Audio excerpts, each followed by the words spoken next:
मुझे सड़क पार करके जाना है उस लाल रेहड़ी पर।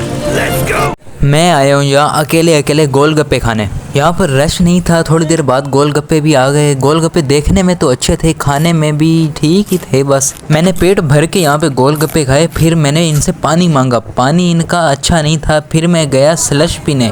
यहाँ पे मैंने ऑर्डर किया अपना फेवरेट कॉकटेल, जो हमेशा की तरह बेहतरीन ही होता है। फिर मैं उसे लेकर वापस अपने हॉस्टल चल पड़ता हूँ। स्लश पीते पीते मैंने सारा रास्ता गुजार दिया। रास्ते में रश तो बहुत था, लेकिन फिर भी मैं घर पहुँच गया। जाने से पहले सब्सक्राइब ज़रूर कर देना और वीडियो को लाइक भी कर देना।